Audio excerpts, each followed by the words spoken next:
Well, hello, everyone. Happy Wednesday. This is Diane Covington. You know, I hope you all heard what Corinne shared on Monday, and I'm honestly sometimes so glad that we don't have a caller on Tuesday because I call in every day, and I got to hear Corinne twice. I loved what she said, and I hope you took great notes on the words to use. And do you know, I found myself today talking to a few customers about booking a virtual party for me and being a hostess, and as those words came out of my mouth, I thought, wait a minute, I don't want to say virtual, and I don't want to say party, and I don't want to say hostess. So I wrote down some of the other buzzwords that Corinne gave us to share. So I really hope you took great notes from yesterday.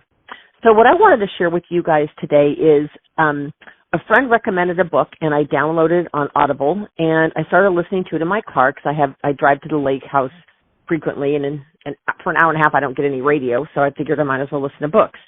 And not that I'm necessarily saying you have to get the book or anything like that, but it's called The One Right Thing. And it's about spending your time on not just one thing, the one right thing. And just to kind of give you an example, it asks, the whole formula of the book talks about if you were to do the one right thing this week, okay, or this month or whatever, make sure it's the thing that when it's done, it could potentially eliminate other things that are important and critical for you to do. Now, one of the things the book suggests, which actually surprised me, is it was talking about having a block of time every day to focus on this one right thing, doing the one thing, but the right thing that's going to have the biggest impact on where you want to go. So it's interesting because in my mind I was thinking, well, maybe an hour in the day or maybe an hour in the morning, an hour at night, or in the later afternoon or whatever. And I was thinking, is that enough time? And then I got to like chapter 16 or chapter 17, and the author says, I suggest that you block out 4 hours a day to focus on the one right thing. And I have to tell you, it took me off guard. I thought, 4 hours a day? And then I thought, you know what though? If you spend 8 hours at a job, right? And during those 8 hours, you need to get done all your whatever else you need to do. Maybe put away your inventory, or maybe mail out packets of samples, or maybe post stuff on a party page on Facebook, or post something on your VIP page, or whatever. Those are all things that need to be done. But hear my heart. Are those the thing? Is that the thing that's going to move you significantly closer to your goal? And is it the one thing that if you complete it, it's going to have a huge impact on you getting the other stuff done? So let me just give you an example. Let's say your goal is to go into DIQ. I'm just going to go with that. So let's say my goal was to go into DIQ, and let's say this month I had 5 on my team. So I need to get 5 more to have 10 active, right? So then my one thing would be, then I'm going to have my one right thing on who could I call to book a share with, or who could I call that I could facial this week that I could then share with this weekend? Who could I add to my team? I mean, it's all, the premise behind it is, who would I love to share this opportunity with? Who could this opportunity bless? And so if that was my one right thing, right, the one thing I really need to do is focus on who can I build on my team. Now, I've had great success in the last several months team building with people who I did not know the previous month. I know that sounds a little crazy, but 3 of my 5 team members from last month, I did not know 30 days ago. Where did they come from? They came from 3 different parties.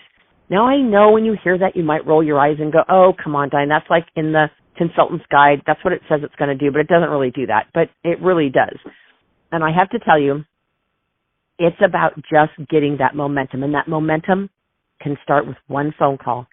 And that one phone call could be to someone who you know will say yes to booking a online beauty experience.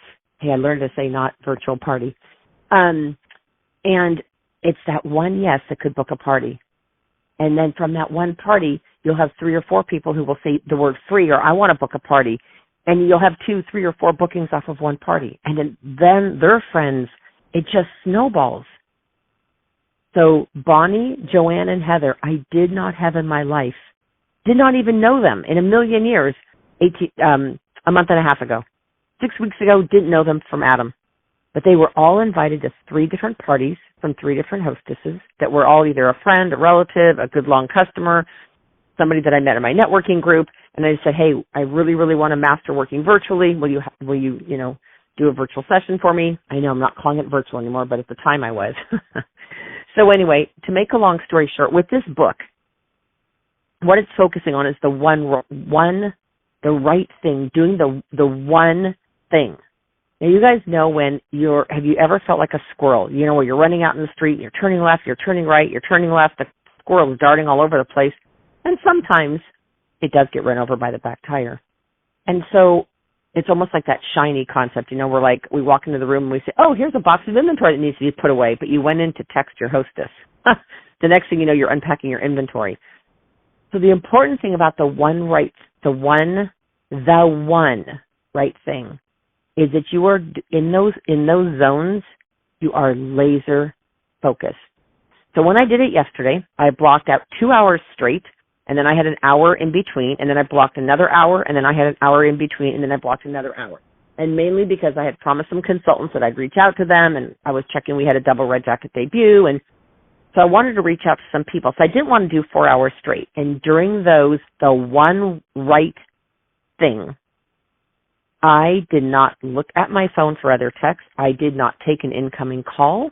I did not check my email. I did not get up for coffee.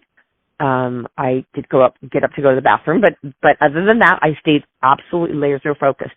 And yesterday, when my day was over, I felt like I had moved mountains. And the reason for that is I had called 17 women that at one point were on my team. They had been on my team or in my unit sometime in the last 5 or 10 years, but they were people who, when they were in, just had a really positive outlook on life. They were just upbeat people, and it was just probably the wrong timing in their life, wrong timing for whatever. And I just planted the seed because if they're interested in coming back, I'd love to have them. But if they're not, would they book an online beauty experience for me? I need to master this, you guys. I need to get better at Facebook Lives and screen sharing and all this stuff. And I know I'm about 6 to 8 parties away, or 6 to 8, whatever you want to call them, away from really feeling that confidence. So yesterday I just took my date book and I literally circled in an orange pen and said, okay, this hour is and I wrote on my thing, the one. And then, so I just write the one, the O-N-E. And then I went down an hour later and I put the one. So during those hour blocks, I don't book anything else. I don't take a call. I don't take a text. I stay laser focused. So let me just give you a real quick synopsis of this. Let's say your goal is to be in DIQ. So rather than look at the fact that I only have 5 on my team and I need 5 more. So instead of focusing on that, I'm going to say, okay, who's going to be my next one? Tomorrow night we have a sharing event with our national. So I'm thinking, okay, so who, if I knew they would say yes, who would I ask? And I would say probably a girl named Michelle, because she's already runs a virtual business. She's smart. She's sharp. I did talk to her a year ago. She wasn't interested. But if I was guaranteed she'd say yes, I'd ask her. So I'm going to write her name down. I'm thinking, who else would I really love on my team? And I'm thinking, you know what? Nicole's been a customer of mine for 10 years. Young, loves to travel, super amazing gal. I haven't talked to her about the opportunity in probably 2 or 3 years. I'm going to call her. And then I think, what about Ashley? She was in my unit. She had a high-risk pregnancy, expecting baby number 2. She went inactive and dropped out. Now she's had baby number 2. Baby 2 is, 2 years old. So she's probably not been in my unit for 2.5 years. But I liked her. I liked her energy. I liked her philosophy of life. I just liked her as a person. So you know what I'm thinking? She'd be another one. So I came up with a list of 5 people. So when I got to my hour of the one right thing, the one, I thought, okay, my goal is, how are they? What are they doing in their life? Would they like to come back, or would they like to jump on a virtual event, or would they like to have some friends jump in, either with samples or in person or whatever? Just find out where they are. And I made phone call after phone call after phone call during that hour. And then I took an hour to do other stuff, and I came back. The point of the book is that it gives you a chance to have that laser focus. You know, the word focus stands for follow one course until successful. So you guys, do you ever find that you go in to get just a Facebook post? You go on In Touch to check something and take it off Video Lounge and post it. And then you see something else on In Touch, and before you know it, you're entering customers for PCP. It's like, oh my gosh, why am I doing this?